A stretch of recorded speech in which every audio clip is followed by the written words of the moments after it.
جب یہ واقعہ ہوا عالم اسلام میں کوہرام مچ گیا. لیکن کیا اس واقعے کے بعد اہل بیت کی جو مقدس اور پاکیزہ عورتیں تھیں, کیا انہوں نے نوحہ کیا یا صبر کیا؟ آپ کا ضمیر کیا کہتا ہے, انہوں نے نوحے پڑے ہوں گے یا صبر کیا ہوگا؟ بولو بھائی. صبر کیا. عبداللہ بن عمر رضی اللہ تعالیٰ عنہ جو کوفہ والوں کو ملامت کیا کرتے تھے کہ تم جو مارنے کے مسئلے ہم سے پوچھتے ہو, تم نے حسین کا قتل کر دیا, تو یہ حضرت ابن عمر نے اسی لیے کہا نا کہ آپ کو اس کا غم ہوا تھا. تو ابن عمر کا عمل کیا تھا؟ کیا انہوں نے ماتم کیا؟ کیا انہوں نے چھوروں سے اپنے آپ کو مارا؟ حضرت حسین کا قتل بھی ظالمانہ, اور اس سے پہلے سیدنا عثمان کا قتل بھی ظالمانہ.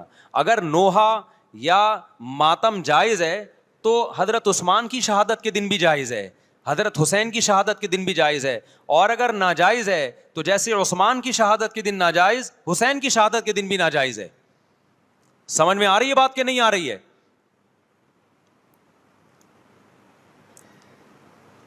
قرآن کیا کہتا ہے ایسے مواقع کے بارے میں؟ تلک امۃ قد خلت لہا ما کسبت ولکم ما کسبتم. قرآن جب بھی پرانی امتوں کے واقعات بتاتا ہے, قرآن کہتا ہے یہ ایک قوم تھی جو گزر گئی, انہوں نے جو کیا اس کا بدلہ ان کو ملے گا, تم جو کرو گے اس کا بدلہ تمہیں ملے گا. تو ہمیں اللہ نے اس واقعے میں بھی بتا دیا کہ سیدنا حسین کا واقعہ, کربلا کا واقعہ جب سنا کرو تو یہ سوچا کرو یہ قوم تھی جو گزر گئی, جس نے اچھا کیا, حسین ابن علی نے اچھا کیا, ان کو اس اچھائی کا بدلہ ملے گا. اور جو حضرت حسین کے قتل کے حضرت سیدنا حسین کے مبارک خون سے جن کے ہاتھ آلودہ ہوئے, کیونکہ قتل کیا نا انہوں نے, تو لہا ما کسبت, ان کو اس ظلم کا بدلہ بھی ملے گا. تو ہمارا کام کیا ہے؟ ہم نے فالو کرنا ہے حسین کے راستے کو, نہ کہ حسین کے نام پہ ہم نے ماتم کرنے ہیں. حسین کا راستہ کیا ہے جس کو ہم نے فالو کرنا ہے؟ اب میں چند چیزیں آپ کو بتاتا ہوں. سب سے پہلا سبق جو ہمیں کربلا میں ملتا ہے کہ عزت اور دین, ایک طرف دنیا ہے. دیکھو اگر حضرت حسین رضی اللہ تعالیٰ عنہ ابن زیاد کے ہاتھ میں جا کے بیعت ہو جاتے, آپ کیا سمجھتے ہو بے تحاشا مال و دولت حضرت حسین پہ خرچ نہیں کرتا کیا وہ؟ جب ایک بڑا آدمی کسی کے ہاتھ پہ بیعت ہوتا ہے تو اس کو بھی تو فائدہ ہوتا ہے نا اس سے. اور کیا حضرت حسین کو یقین نہیں تھا کہ کربلا میں شہید ہو جاؤں گا؟ فتح اور نصرت کی اسباب کی دنیا میں کوئی امید نہیں تھی, مگر آپ نے اہل بیت کو کربلا میں رسوا کرنے پر عزت کی موت کو ترجیح دی ہے.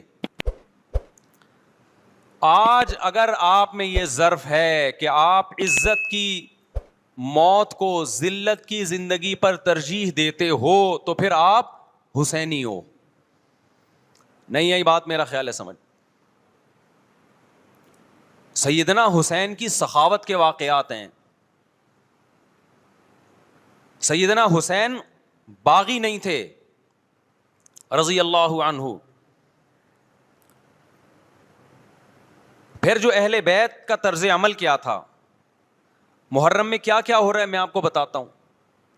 ان میں سے کوئی بھی عمل نہ ہمیں قرآن سے ملتا ہے نہ صحابہ سے ملتا ہے ہمیں. تو ما انا علیہ و اصحابی جو جنتی فرقہ ہوگا اس کی جو علامتیں ہیں, تو جب آپ ان علامتوں کے خلاف چلو گے, صحابہ و تابعین کو فالو نہیں کرو گے, تو آپ پھر اپنے آپ کو سنی کہنا چھوڑ دو. آپ بتاؤ مجھے اسلام میں کوئی مہینہ منحوس ہے؟ بولو نا, کوئی مہینہ منحوس ہے؟ تو آپ محرم کو منحوس کیوں کہتے ہو؟ لوگ مجھے کہتے ہیں مفتی صاحب فرقہ واریت پھیلا رہے ہیں. دیکھو فرقہ واریت جب پھیلا رہا ہوں جب میں کسی فرقے کے خلاف آپ کو کر رہا ہوں. میرے بیان شیعہ لوگ بھی سنتے ہیں, ملتے بھی ہیں. بہت دفعہ ایئرپورٹ پہ ملاقات ہوئی, بڑی عزت سے ملے, میں شیعہ ہوں لیکن آپ سے محبت کرتا ہوں.